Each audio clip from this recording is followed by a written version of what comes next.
When you say maximally great being, does that account for the creator of the universe? I mean, sure. Okay. Does this being is this being necessary or no? Is this being necessary? Sure, that's fine. I think God Under necessarily exists. is he necessary under a logical modality or what? Duh. So today it's gonna be PRAG affirming, right? I'm gonna be affirming that God exists. God is a maximally great being. He's necessary and has the charming properties. Now, if you're familiar with Gold's ontological proof, then I don't have to provide the argument because you know how to provide. You know how the argument goes. But it's this, right? P1. If a maximally great being is possible, then that maximally great being necessarily exists in virtue of S5 and the analyticity of the first kind. Right. Okay, boom. And then P2 is just affirming the antecedent, and then you'll get to your conclusion, right? That a maximum great being is possible, right? There's no logical contradiction to maximum great being. And I think we have the feasible reasons to say that. But yeah, man, I mean that's my opener, right? I mean, just present my argument, and the argument is one for which is well founded, sound, and valid. And whatever critique KYLO tries to levy won't land, right? Because he has a conceptual scheme which embeds, that the denial of God's existence, right? Which I want an argument for, right? Because I don't even think you can embed a conceptual scheme in which allows you to deny God's existence, right? I don't even think you could do that, right? And another thing, you can use the Cartesian circle and this is just we're going to manufacture the trinomial properties while we're here. You can use the Cartesian circle to prove that God has the trinomial properties. And if you need me to cast it out, just let me know. So you use the Cartesian circle, which grants one of the trinomial properties. And insofar as that, I think something more parsimonious, if anything, would be that if he has one property, and it's probably going to be the case that he has the secondary property and the third property, right? Just a very strong cogent case for God. So, I mean, yeah, man, let's just levy some objections and whatever your conceptual scheme of the denial of God.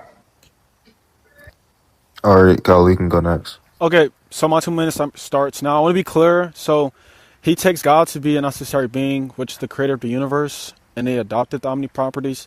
And he's running the ontological argument. So there's a few responses here. There's a few burdens you have.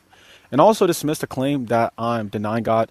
You can take an agnostic position and just inquire on the argument. So that was the first blunder. It's not necessarily the case I'm denying it. I'm on the objection. Now, nonetheless, the first objection is just curious on the defeater between the no-man argument. So if you take God to be a necessary being, you're saying it's impossible for the no-man to exist, and no-man just has knowledge of an empty world. I'd like the contradiction of no-man existing. Also, you invoked S5 axiom. I'd like an argument for the S5 axiom index to why I should think the axiom holds. Why should I adopt the axiom?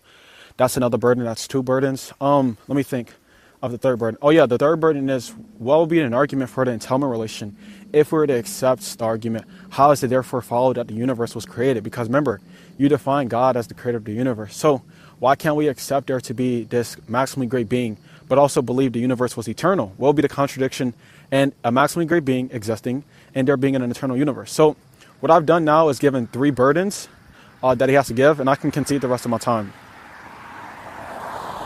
All right, bro. So now that I'm off mute, right, let's look at his first blunder, right? He was saying that he's just levying an objection. He can be agnostic, but that's purely not what it says. I was prima facie justified and presupposing that he was on negation because it literally says that KYLO was not on the negation, not being agnostic, right? That's a completely different thing. That's a completely different concept. So let's look on this. Curious on defeated or no man, right? I'm pretty sure he posited that there could be this entity, right? And this entity that exists, and he has knowledge of an empty world. And why is that possible? Okay, boom. Look what is okay. Why does there's two relevant defeaters there. One, you could say something like this, right? Actually, no, you could inquire on the meta-ontological thesis, right? What does it even mean to exist there? And then secondary, I deny metaphysical nihilism in virtue of the metaphysical apparatus felon, right? I just think having what's it called? Actually, I'll leave it at that, right? I think the metaphysical apparatus of metaphysical nihilism fails insofar as if you take an empty world, right, which is very abstract from the possible world semantics we already hold, I could take any standard view on possible worlds there, and insofar as that, they would be more preferable than proposing an empty world objection and an empty world being logically or metaphysically possible, which I deny in spite of the contrary hypothesis having more probability than yours, under the evidence I can send and give. But let's look, right? What was the second thing he said? Okay, it's 2 minutes been up, game. That's not my 2 minutes. What? Did I not give you a 2 minute? It hasn't been 2 minutes, bro. You got 25 seconds left. This nigga interrupted my time. Give me my shit back.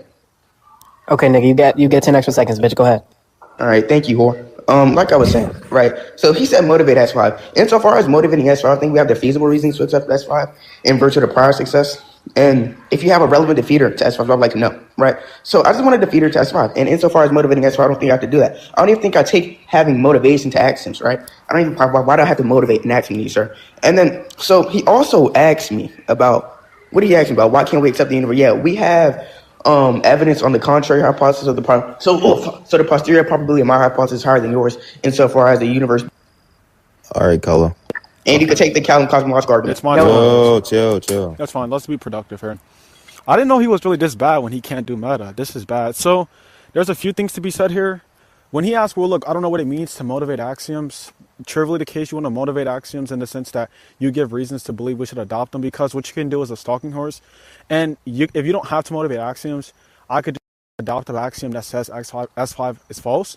So if I could adopt the axiom that says S5 is false and I have no reason to adopt it, then there's a stalemate. Okay, that's reason to believe that you should want to justify, or you might want to say give reasons to adopt an axiom, right? Now, I want to flag for the recording, his burden was to show that the no man existing was impossible, right? Because his views committed to saying no man existing is impossible. And then he did another, I want to be clear, he didn't give that contradiction. And then another thing is, he responded to that objection with a clarity question, which just was, what do you take existence to be? But we're going to just, and what was being done there is we're using the same terms. So we're not equivocating. When he says God exists, we leave that content, the semantic content for existence there, the same, right? So you just employ your semantics. Given you're invoking the argument, you invoke the semantics. So inquiring on my definitions is irrelevant. Okay, that's a respond to the no man objection that you gave, which wasn't an objection, merely a question. That's not an attack relation. I responded to the talk regarding why we should justify axioms. I've given you reasons to believe why we should give reasons in adopting, or give reasons in favor of adopting an axiom, because you can just posit counter axioms. That's for that. For two, he didn't respond to the question of what would be the contradiction in affirming there's a maximally great being and simultaneously affirming the universe is eternal. What would be the contradiction there? I want to flag for the recording, this is my second cross-exam, and I'm asking the same questions I asked on my first cross-exam. And then he said I have the burden to show that we should adopt axioms. I deny the burden there.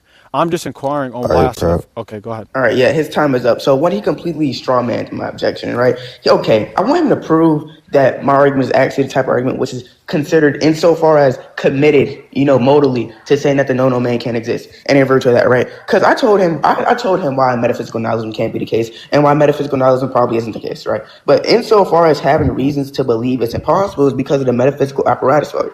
Right. And then, by the way, I did levy a response as to why you can take it that the universe isn't eternal, given that the posterior probability of counteracting hypothesis, which is mine, is higher than rather than the existence having no stars. Right. You can look towards the Big Bang, the expansion of the universe, anything. Right.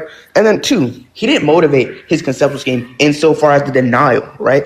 And I want him to prove that he can even make a counter creation. Right. A counter creative axiom. Right. Against, what's it called? S5. And I also want him to prove that he could even apply some stalking horse here, right? And then it becomes a stalemate. Because insofar as it becomes a stalemate, that wouldn't even help you, because you're supposed to be proving that against my point. And let's see what else he said, because I only have, why is it so, okay, so why is my view committed to that? That's all I have to ask. He said that the content is the same, so he takes my meta-ontological thesis. Great. So the pragmatic ontological thesis, it'll say this, right? Existence will be this type of thing which is only attributed to God. And you already agreed to that. So given the definitions and the definiendum for, the no man isn't God, then it doesn't exist necessarily, right? Since you said you would agree to my contents. But he also didn't respond to the case yet. Maybe he didn't hear it. That's just his fault. But just to say I never gave it is just simply false, trivially true. And I deny that he can even stipulate any performative justification or any outlet of justification insofar as his conceptual scheme. And my time is up. And I want to know, fuck. Okay. He blundered. He said existence is only attributable to God. Oh, fuck no. So he thinks he is God. He thinks I'm God. He thinks every contingent thing is God. He's a fucking burger. If he doesn't think that he's God, then he doesn't think he exists. Okay, what does it mean for PRAG to not exist but to have a debate? He's a fucking blunder machine. Dismissing that low tier blunder.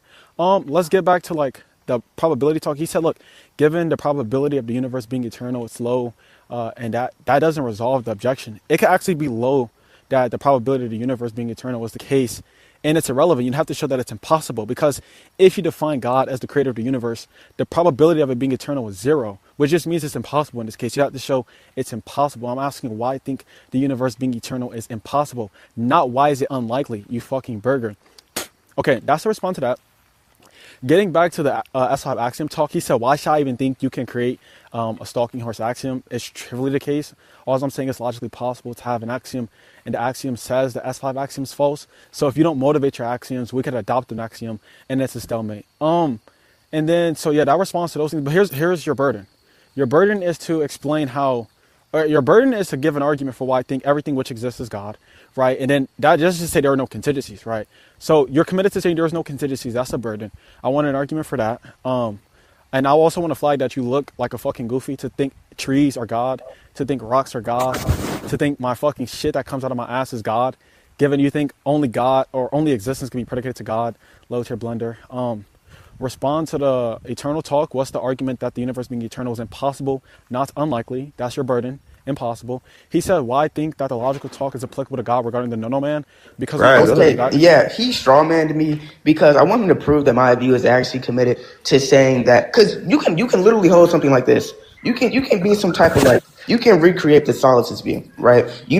That preassumes you're presupposing we exist in the first place, right? Now you're authentically committed to saying we exist, which you don't have an argument for, right? How can you be sure of your own existence? How can any of us be sure that we exist? Why do we have to exist, right? You can be a solipsist on that type of talk. But other than that, right, why do I have to prove it's logically impossible for these types of things? And then why is it trivially the case that it's logically possible that you can create a counter axiom? Right? Why is that trivial case? You just beg the question, why is that possible in the first place? Do you have an argument? No, you don't. So, and then I literally listed off the reason to accept S5. I said the S5 has a really strong coding argument. I said the S5 aligns with most modal views, right? And insofar as that, you have reasons or credibility to take S5 as a standard axiom, right? Seeming as you don't have any relevant defeater, right? And you're on the negation, right? You're not on question time. You're more so on, let me negate this so I can win. Insofar as doing that to the argument you have. And so why do I have to prove that it's necessarily the case that the universe had to start? Why is that necessarily the case, right? And insofar as that, I already gave you a supplementary argument for that, which was the KCA argument, which you didn't respond to, right?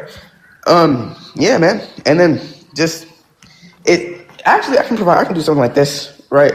P1, if there's a large divergence on the counter hypothesis, then it's the case that the universe had to start, right? And you can just fill in the antecedent, and then you go to your conclusion. But nonetheless, already levied an objection. And I did not have the burdens that he labeled on me because I forgot them in my conceptual scheme. But yeah, man.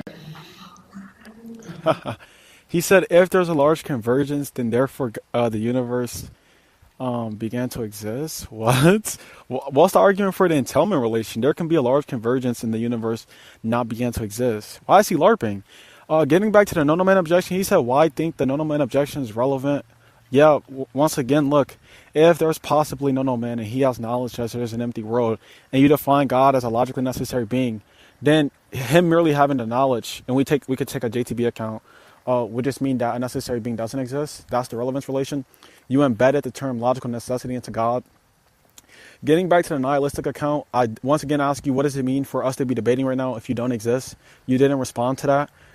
Getting back to the axiom talk, you said there's a cogent argument for that S5 axiom and then moved right on. Notice how you didn't produce that fucking cogent argument, you burger.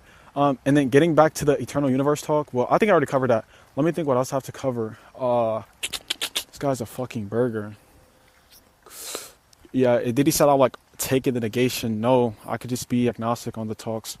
But there's just a few things. I don't even want to make too many points. Just here's what I need done. I need the P and P and the no man existing. Okay, I need you to respond to the talk where you say you can be nihilistic and we're still debating. And then I need you to give an argument for that. Well, you said there was a cogent argument for that S5 axiom, whatever that means. I need you to give that. Don't just say you have it. And then also respond to the problem with saying if there's a convergence of people that believe the universe began to exist, therefore it did begin to exist, what will be the argument for the entailment relation there? How much time do I have? I don't have a timer on. Yeah, 15 seconds. I'm willing to concede the rest of my time. Oh, all right. Okay, so on the integral relation between the condition, I just hold to phenomenal conversion in there insofar as if to S that P, S starting with P. So I think it's well founded to believe that there's an integral relation. And let me get to this biggest point, which the nigga didn't call out, right? I morphed solipsism insofar as it can be the case, right, that none of us exist. And only God exists, right? Because God, obviously, I take God to be inclusive of some type of, what's it called? Let's say he's just a higher, just a higher spirit. He's so tough. But listen, it's like this, right? He said, give an argument for S5 or produce the strong cogent argument for S5, right? And the cogent argument is a strong inductive argument. And obviously, you should know what induction is, right? By induction, I'm just taking the prior success of S5, and you can look towards the prior success of S5 and how it's revelized modal logic. So you can look to one of the famous scholars, like you can look to Gödel, you can look anyone in modal logic. Anyone in modal logic has had success with S5, and insofar as that, that's not problematic. But it's like this, right? If you have an argument for and it literally says KYLO negation, PRAG affirming. So don't say we grant that you could be agnostic, but you aren't, because it prompts a strong negation to the proposition, right? And why can we make 3 minutes, bro? And on the negation to the no man, right? I already gave him motivation as to why the no man is impossible, right? Why having an empty world is impossible. And what does it even mean to have an empty world in the first place? What is nothingness, right? What is that, Levy? What does that mean, right? So in defense to that, I forgot almost everything that nigga said, but it's the case that this nigga's getting comms. He's getting comms, by the way, for some reason. But yeah. Okay. I want to flag for the recording. Prag said I, which is an indexical. I am a solipsis. That's outside help. Why is he interrupting? Why is he interrupting? He's nervous. Prag, you lost, bro. You're getting posted. So Prag, for the recording, everyone listen. Prag said, why is he? No, restart my timer. Drop him off the panel. He can't control himself now. He flagged his blunder. Now he's spurring. Oh, this would be great content. So let's get my timer started over. So. And this could probably be the last cross exam. This is a waste of time. So, for the recording, Prag said, I am a solipsis. I is an indexical. I am a solipsis and I don't exist. It's crazy. Nonetheless, what does it mean to be a solipsis? Believe that there's something which exists, i.e. God. Another fucking blunder. And then he said, look, because there's success conditions on the axiom, therefore, it's going to be that's not even an argument in favor of the axiom. And then you could just apply the same reasoning to the stalking horse. And we can say, look, the success of the stalking horse is that it defeats the S5 axiom. There's success conditions on both of those. So that wasn't relevant. And then I want to be very clear. There has been no P and not P in the no man existing. What's going to be the P and not P and an argument for the derivation relation. And then he also gave no argument for the derivation relation on the convergence of people who believe the universe began to therefore it began. There's another contradiction which is needed, is that if there's a large convergence and there is an eternal universe, there has to be a contradiction or the entanglement relation fails there. Okay. So I want to be clear before I wrap my closing statement up, or my last exam. He contradicted himself when he said, I am a solipsis, right? I am a solipsis presupposes there's something which exists. And then, so how much time do I have left? 30 seconds. I'm charitable enough to even concede my last 30 seconds and just get straight into the closings. I'm good. Thank you. Yeah, no, I'm not closing, buddy. You don't get to force closers. But like I said, right, you can just be a dialysis about these types of contradictions. These type of contradictions are problematic, right? But I also want to flag, this is an outside help fallacy. You would have never noticed that blunder if none of these niggas helped you. So nonetheless, the niggas helped you and you saw that, right? So you said that a strong inductive argument is not an argument for God or S5, right? What's the argument for that, right? What's the argument that you can even levy a strong denial in your conceptual scheme, right? And also dismiss everything you have done.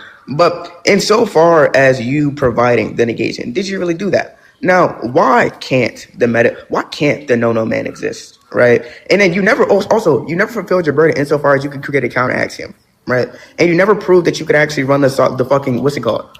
What's the horse called? The stalking horse. You never proved that you could motivate that and run it. You never proved that you could run it. You just kind of just skip past that and breeze through it. But insofar as you like all these burdens that I have, right? Because I kind of forgot them. But it's this, right? I dismiss everything that you said. because anything that you said, right? And what it means to have a debate, right? What it means to, and we can't go to close after this because you wanted to, so we can get our closing statements in. But what it means to have a debate, right? And what it means to have a debate about existing, right? Because I don't even know what it means to exist, but you said what it means. You said you would take my idea of whatever it means to exist, not your own counter idea, right? So that's just an equivalence. But you said this, right? You said in all my mother's life, no crosses. Wait, crosses count, just in case you didn't say this. You said that we'll take your idea. So prima facie, you're taking my idea, correct? Okay, boom, he's taking my idea. My idea is that the only thing that exists, which is God. He agreed to that. So, and then now he can't point out how faulty it is now, which he already agreed to it. But insofar as that, he got the outside help, and I forgot all the other burdens, nigga. But yeah, we can't go to conclusions. He said he wanted to, so don't get this nigga no time because he wanted to go to closures.